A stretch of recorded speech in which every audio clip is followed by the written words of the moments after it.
Mr. President, in the first 48 hours following the October 7th Hamas terror attack on Israel, violent language and threats against the Jewish community and Israel increased by over 488%. This hatred is spreading like wildfire on college campuses around the nation, turning our so-called elite academic institutions into cesspools of harassment and violence pointed toward Jewish students. There are violent mobs storming buildings, smashing windows, defacing property, tearing down the American flag, and replacing it with the flag of radical extremist groups. We are witnessing anti-Semitic hate and extremism that threatens the very safety of our Jewish students on college campuses around the greatest nation on God's green earth. It is so shocking and outrageous that so many of the administrators on these campuses sit back and watch as their campuses descend into chaos and criminality. There can be no equivocating when it comes to the issue of anti-Semitic violence or hatred. And I and every single one of us should just call it out for what it is. So let me be clear. Any student who advocates for murder and sympathizes with terrorists should be expelled. Any university that allows itself to become a megaphone for hatred should lose every single dime of their federal funding. Any college administrator who refuses to stamp out violent bigotry should lose their job. The American people, and especially our Jewish brothers and sisters, deserve our moral clarity on this issue.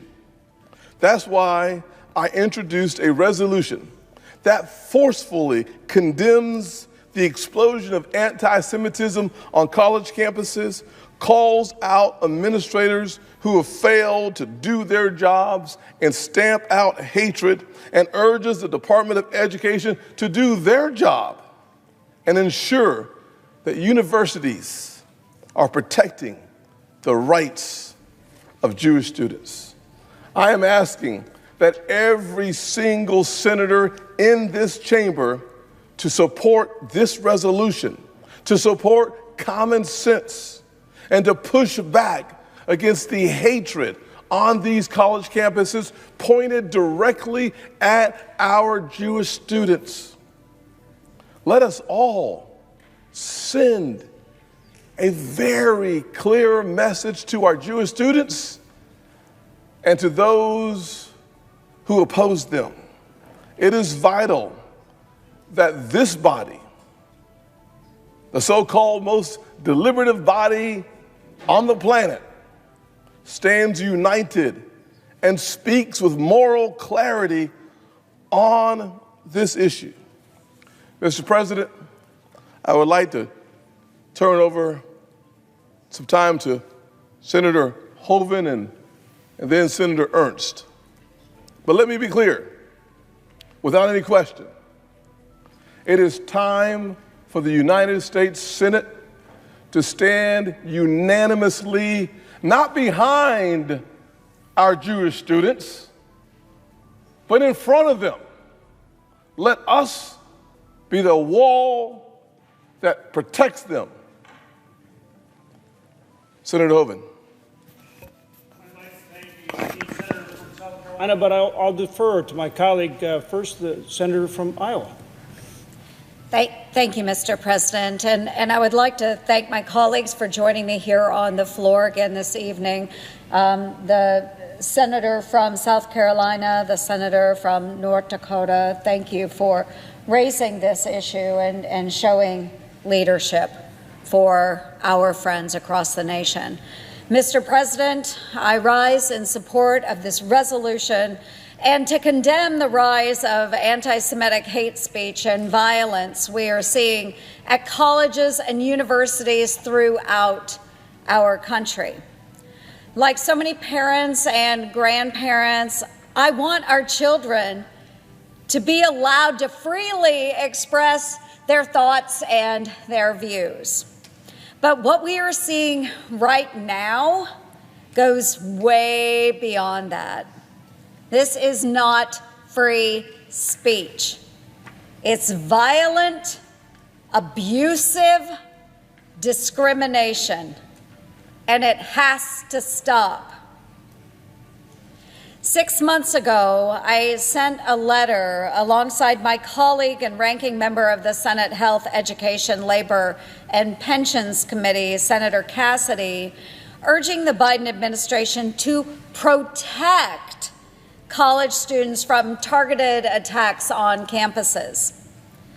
I spoke to anti-Semitic incidents, including vandalism of fraternity homes and club meeting spaces, dorm room doors being set on fire, professors making examples of Jewish students by placing them in a corner of their classroom to emulate the Palestinian experience. Today, exactly 214 days since Iran-backed Hamas attacked Israel, the Biden administration has finally released guidance clarifying that fostering a hostile environment on campus is, in fact, a violation of the Civil Rights Act, something I've been saying all along. In the past month alone, we've seen Jewish students physically blocked from entering their academic buildings, with protesters surrounding them chanting, "Death to America." We've seen protesters holding the Nazi salute as Jewish students walk through campus. We've watched protesters take hammers to the windows of academic buildings, all the while claiming to be peaceful. To date, we have seen 80 different schools play host to these protests, and more than 50 of those schools have required law enforcement presence, resulting in arrests. Folks, the fact that we needed 20 pages of examples modeled on students' real experiences to tell us that these actions are unacceptable is absolutely ridiculous. Secretary Cardona needs to take a hard look at the number of Title VI complaints his team has received in the past 6 months. He claims schools are mitigating the violence and discrimination, but I have yet to see real solutions for the students too scared to even walk across the quad to the cafeteria. Mr. President, this anti-Semitism is un-American, wholly unacceptable, and we should be unified in our intolerance to it. I call on President Biden and Secretary Cardona to remove federal funding from these schools that are allowing Jewish hate on their campuses. And I call on the Senate to stand united in the face of this abhorrent behavior and to say with one voice, wholeheartedly, we condemn anti-Semitism. Never again is right now. I yield my time to the gentleman from North Dakota. I'd like to thank the esteemed senator from Iowa, and also I'm very proud to rise this evening to join with my esteemed Senate colleague, Senator Scott, South Carolina, and I want to thank him for his very, very strong leadership on this important issue and for condemning the rising tide of anti-Semitism we're seeing around the country. As you know, less than a year ago, on October 7th, Israel was victim to a horrific attack by Hamas. Since then, the United States has stood firm with our strong ally as Israel asserts its right to defend itself and hold Hamas accountable for its heinous actions. In November, I traveled with a bipartisan group of senators and congressmen to Tel Aviv and met with Prime Minister Netanyahu, where I reiterated America's absolute commitment to Israel. Since then, we passed the National Security Supplemental Funding legislation with broad bipartisan support to provide aid to our close ally Israel. What's new, however, and is deeply troubling is the rise of anti-Semitism in our society, and particularly what we are seeing on our college campuses. I have to say, I never thought that we would see this in my lifetime in our country. I just can't believe that we are seeing anti-Semitism like this in America, and it is absolutely unacceptable. Absolutely unacceptable. To be clear, colleges and universities ought to be spaces that encourage free thinking and free speech, where students can learn about the world and their place in it. There can be no space, however, for anti-Semitism on our college campuses or anywhere else in our country. The examples that we are seeing at universities of anti-Zionist encampments, individuals prohibiting Jewish students from entering university buildings, and other anti-Semitic acts must be met with a speedy and strong response, and not only from the universities, but from our Department of Education as well. As we recognized Holocaust Remembrance Day earlier this week, I'm reminded of remarks given by the late Supreme Court Justice Scalia to mark the occasion over 20 years ago, when he said that the most frightening aspect of the Holocaust was that it happened in one of the most educated, most progressive, and most cultured countries in the world. For these reasons and many more, I'm proud to join with Senator Scott from South Carolina in supporting this resolution and other of our colleagues as well. The resolution condemns anti-Semitism and resolves that the administrators of colleges, as well as the Department of Education, must take the necessary actions to ensure compliance with the Civil Rights Act of 1964 and defend Jewish and Israeli students against discrimination. Mr. President, Senator from South Carolina, I ask unanimous consent that the Committee on Health, Education, Labor, and Pensions be discharged from further consideration, and that the Senate now proceed to S-Res 670. Further, that the resolution be agreed to, the preamble be agreed to, and that the motions to reconsider be considered made and laid upon the table. Is there objection? Reserving the right to object. The senator from Vermont.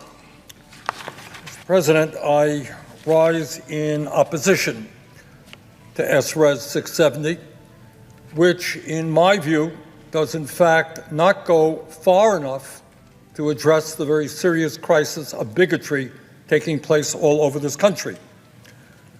Let me be very clear. Anti-Semitism is a vile and disgusting form of bigotry that has existed for hundreds, if not thousands of years, and in the last century resulted in the deaths of at least 6 million people, including some in my own family.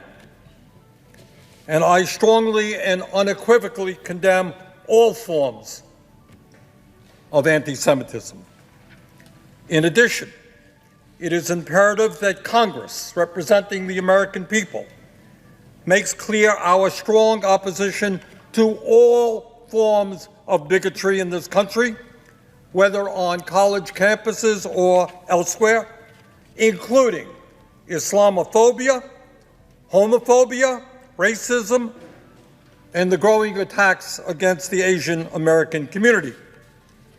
Our goal must be to bring people together as one nation, regardless of our religion, regardless of where we were born, regardless of the color of our skin. And the resolution that I am offering, which I hope will be accepted, makes that abundantly clear. No to anti-Semitism, no to Islamophobia, no to all forms of racism and bigotry. And Mr. President, as we do our best to combat racism and all of its ugly manifestations, we must also hold our heads high and with pride as we honor the First Amendment to our Constitution, brilliantly developed by the founders of this country. And let me simply read, because some may have forgotten, what the First Amendment says. And I quote, "Congress shall make no law respecting an establishment of religion or prohibiting the free exercise thereof, or abridging the freedom of speech or of the press, or the right of the people peaceably to assemble and to petition the government for a redress of grievances," end of quote. That, Mr. President, is what a free country is about: the right to disagree with government and the right to protest. And those are rights that every member of Congress should respect, no matter what one's political point of view may be. Mr. President, I happen to believe that protesting injustice is part of the American tradition, going back to the very founders of this country, and has played a fundamental role in recent decades in the fight to overcome racism, sexism, homophobia, and other forms of discrimination. I would remind my colleagues, for example, that the success of the civil rights movement was due in large part to sit-ins and occupations where young black and white Americans bravely took up space in private businesses, demanding an end to the racial discrimination and segregation that existed at that time. I would also remind my colleagues that during the Vietnam War, students and millions of other Americans, including myself, joined peaceful demonstrations demanding an end to that war. Maybe, just maybe, tens of thousands of American lives and countless Vietnamese lives might have been saved if the government had listened to those demonstrators. And further, let us not forget those who demonstrated against the failed wars in Iraq and Afghanistan. Maybe those protesters should have been listened to as well. You know, despite what some people think here, government policy regarding wars is not always right. In fact, in recent history, it has mostly been wrong. Mr. President, I do find it extraordinary, both tonight and listening to my colleagues, and what I have heard for many months now, that this body is very quick to bring forth bills and resolutions condemning student protesters. But there has been minimal discussion about what these young people are protesting. And that is rather extraordinary. I didn't hear one word of it tonight. What are they out demonstrating about? What have millions of people gone to the streets and talking about? So let me take this opportunity to do just that.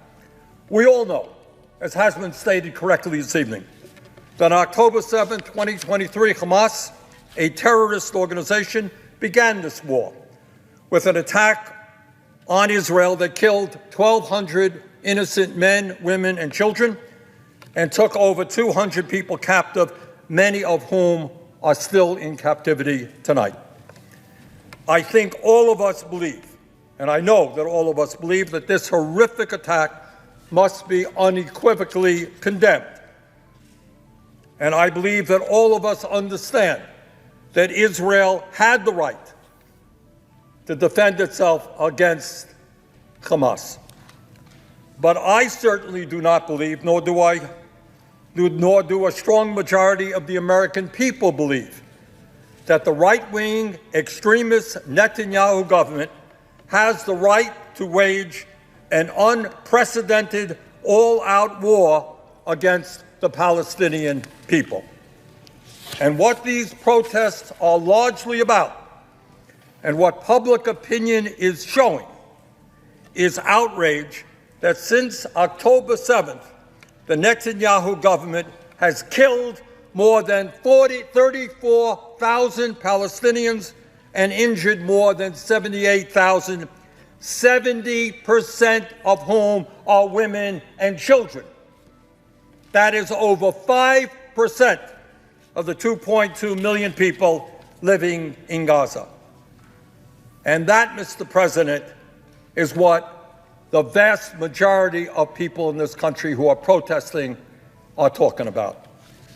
Protesters and the majority of the American people are outraged that 1.8 million people, 80% of the population of Gaza, have been forced out of their homes, 80% forced out of their homes and sent to overcrowded and dangerous locations. Protesters and the American people in general are deeply concerned about the destruction of over 200,000 housing units destroyed, leaving more than 1 million people in Gaza homeless. The American people and protesters are deeply worried, concerned about what happens to these people in the future. They got no home. Where do they go? How do they live? The American people and protesters are outraged that the civilian infrastructure of Gaza has been devastated, with approximately 60% of water and sanitation facilities damaged or destroyed, and electricity almost entirely shut off. Raw waste is now seeping into the streets throughout Gaza because their wastewater systems have been destroyed. The American people and American doctors I have talked to who were in Gaza are shocked that the healthcare system of Gaza has been systematically destroyed, with 26 hospitals knocked out of service and more than 400 healthcare workers killed. And Mr. President, when we talk about college campuses, and I understand that is the discussion here tonight, I want everyone to know that there are no protests on the college campuses in Gaza. Nobody is feeling discomfort. You know why? Because every one of the 12 universities in Gaza has been bombed and destroyed.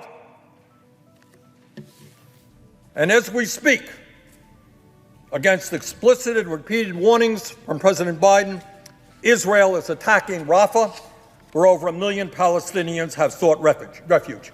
And that situation will only accelerate the crisis that Mrs. McCain and others in the humanitarian world have talked about, and that is famine is imminent in Gaza, and God knows how many children are already dying of malnutrition. Mr. President, the fact of the matter is that some 67% of Americans, according to recent polls, support the United States calling for a ceasefire, and 60% oppose sending more weapons to Israel. And that's what the protesters are talking about. They are asking why it is we are complicit in the humanitarian disaster taking place in Gaza. And why? Well, we got hundreds of thousands of people homeless throughout this country.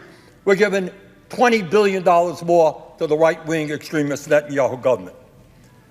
So no, Mr. President, it's not just protesters on college campuses who are upset about U.S. policy with regard to Israel and Gaza. Increasingly, American people want an end to U.S. complicity in the humanitarian disaster that is unfolding there.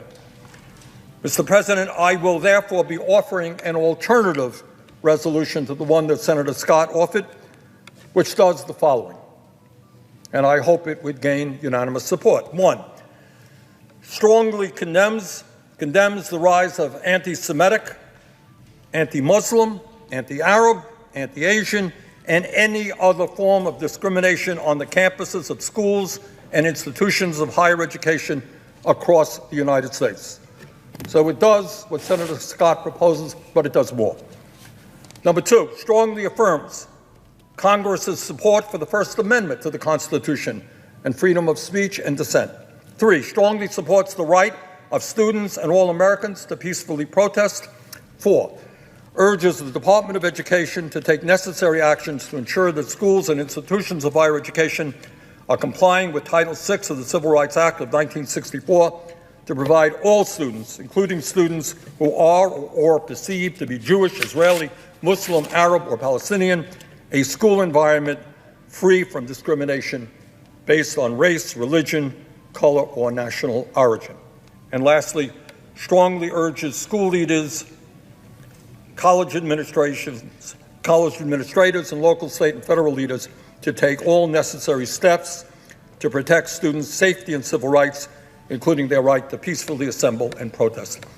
Therefore, I object to this resolution. The objection is heard. Mr. President, The senator from South Carolina. reserving the right to object. No? Just you can respond to him, or he can ask next. Let me just respond to my good friend on the other side of the ocean and this aisle. I wonder, in the 1960s, when we were black students, what did they want then? It wasn't a resolution condemning all hate when they were the only target of the hate.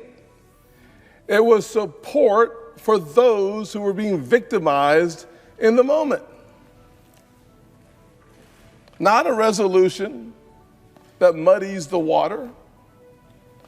Every single challenge facing the folks in the Middle East as a result of Hamas attacking Israel, every drop of blood is on the hands of the terrorists in Hamas.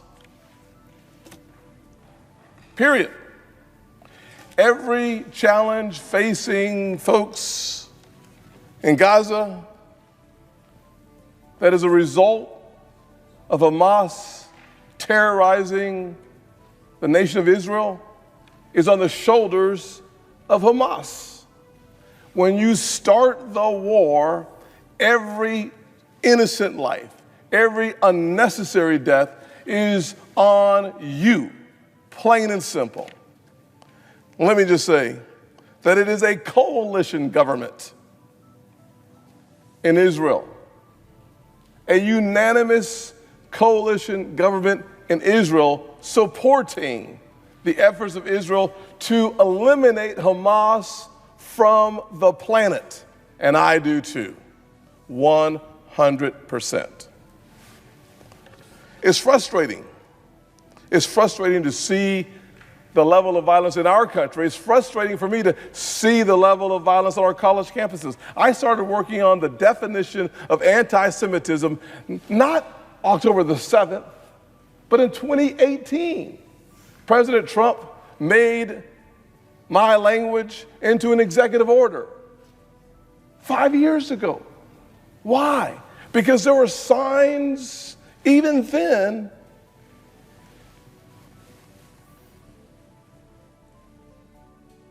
of hate, disgusting violence, and intimidation on college campuses in America. And so I just find the language and the comments of my colleague from Vermont deeply disturbing and insulting and misleading. My resolution is quite simple. It condemns the rampant anti-Semitism on college campuses. The 2,000 plus arrests on college campuses weren't because of violence against black folks or violence against Muslims or violence against Hispanics or violence against Asians. It was violence against Jewish students. It was intimidation of Jewish students. It was vandalism on college campuses because of these folks who were trying to intimidate and get to our Jewish students. It was our Jewish students that couldn't walk to class in peace. It was our Jewish students who couldn't study in libraries without intimidation. An objection to my resolution is an objection to the reality that today our Jewish students are facing disgusting environments on college campuses, and the administrators sit back with their hands under their butts. My colleague's resolution clouds the issue of anti-Semitism and equates Hamas's unprovoked terrorist attack on innocent Israelis and Israel's measures of self-defense.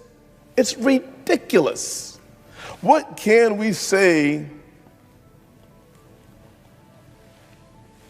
What can we say to our young students in elementary schools and middle schools and high schools as they look at these so-called elite campuses where they're taking down American flags? What do we say to our young students watching anti-Semitism rage on college campuses? What do we say when they ask the questions that they ask me? Why do they hate the Jews so much? And who will stand in the gap, not just with them, but for them? And I say, there's not a single Republican in the United States Senate that is blocking this resolution. I say, not I will, but I must stand. Why can't we just say anti-Semitism on college campuses is wrong? Why can't we have a full stop right there?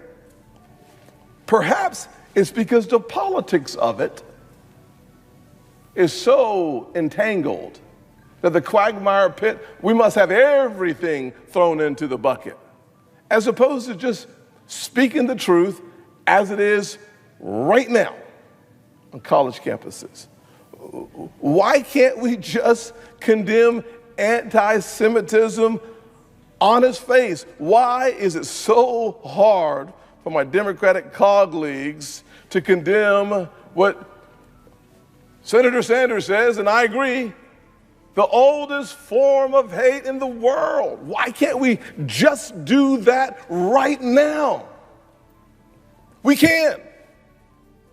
But politics suggests that to be politically correct, we must include everybody.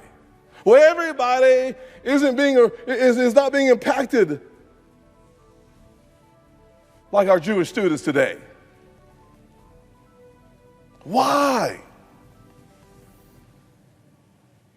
is it so hard to speak without a forked tongue on such a powerful issue that deserves our moral clarity?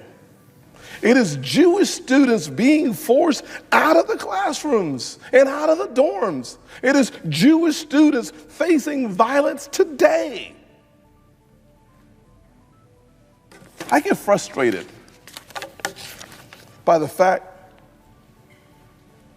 that so often we just feel sorry for those poor kids. I get tired of hearing people say, well, you know, there's this larger group of folks that need to be protected.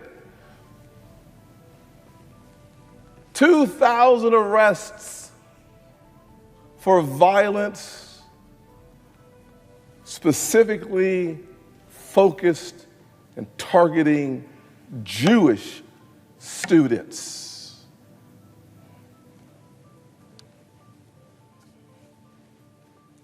Every single child, I don't care what race you are, what religion, has a right to go to campus safely. But in today's America, it is the Jewish student,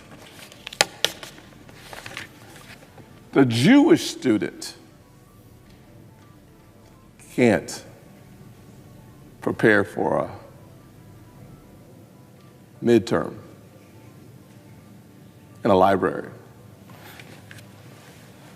It's a Jewish student that can't walk to class without hoping and praying that law enforcement's there.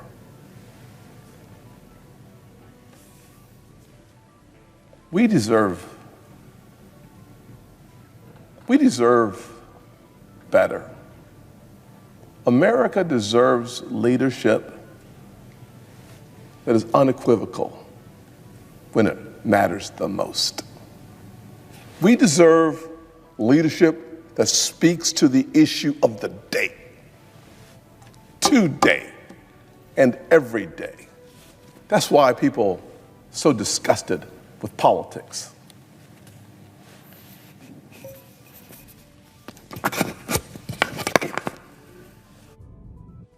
Mr. President. Senator from Vermont. Well, I would agree with Senator Scott on one point. People are disgusted with politics. And maybe the reason that they are disgusted with politics is, despite what the vast majority of the American people want, the United States government is continuing to provide billions of dollars in military aid to the right-wing extremist Netanyahu government. Senator Scott said it's a coalition government. It is. It is right-wing extremists in coalition with out-and-out racists. That's the coalition. And people are disgusted because they don't want to see their money going to kill more women and children in Gaza. Now, Senator Scott says that I'm muddying the waters. Really? Well, I would suggest to Senator Scott, remember what happened a number of months ago in November, I believe, of 23. 3 young Palestinian college students were shot at close range in my city. Islamophobia in this country is on the rise. If you're a Palestinian walking the streets, you better be careful. So the idea that we should not, as a nation and as a Congress, come together to address anti-Semitism, absolutely. But Islamophobia, we have, as you know, some people out there talking about the Chinese flu and Kung flu. If you think that that does not provoke anti-Asian behavior on the part of some, you would be mistaken. So I think what is appropriate is for us to condemn anti-Semitism, which is exactly what my resolution does, but make it clear that all forms of bigotry in this country are unacceptable. To object. Oh.